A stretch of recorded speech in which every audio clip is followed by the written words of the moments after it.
ভাই ওরে ভাই ভাই কত বড় গরু ভাই দেখেন ভাই কত বড় গরু কো ভাই এই যে গরু ভাই এই দেন এই যে ভাই লেজ ভাই এই যে দেখছেন ভাই গরুর ভাই এত বড় এই যে মাথা ইয়াতা হ্যাঁ এই যে ভাই লেজ দেখছেন লেজটা দেখছেন ভাই এই দেন কত বড় লেজ রে মিয়া আপনি গরু চিনেননি এই গরু লেজ মিয়া কি আপনি চিনেন না কি এই দেন আপনি কোন দেশে থাকেন আমি কোন দেশে দেন উগান্ডা তাই মিয়া দেন না বাংলাদেশ এই কারণেতে কি গরু চেনেন না বাঘও চেনেন না ও, তাহলে- ও সরি আরে জিরাফ এটা কি এটার নাম কি জিরাফ হ্যাঁ হ্যাঁ হ্যাঁ মিয়া কি জিরাফ মিয়া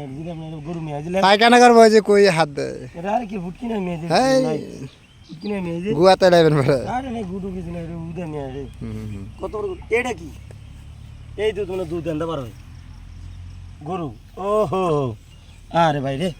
কত বড় গলা রে ভাই এই যে জিরাফ দেখতেন ভাই ভালো করে চিনা নেন এই যে জিরাফ কেমন দেখেন ও ভাই এই যে দূরছি ভাই কত বড় ও, দেখছেন আর ভাই এটা কি গাছ রে ভাই এই তো বেল গাছ না না আম গাছ ও বেল গাছ ভাই বেল গাছ অনেক বড় বেল গাছ ভাই উগান্ডার মানুষ তো তা চিনেন না ভাই গাছের ভিতরে ভাই বেল গাছে ডিম ধরে রয়েছে ভাই অনেক ডিম ভাই এই দেখেন ওই যে দেখা যাবে ডিমের কোনো অভাব নাই ডিম না ভাই বেলেডি ভাই ডিম দেখছেন জীবনও আর বেল দেখছেন জীবনও ও আচ্ছা আচ্ছা এগুলো বেল না এগুলা বলে কট বেল ও এই দেখছেন ভাই ওই যে আছে এই আছে দেখছেন? বেলের কোনো অভাব নাই ভাই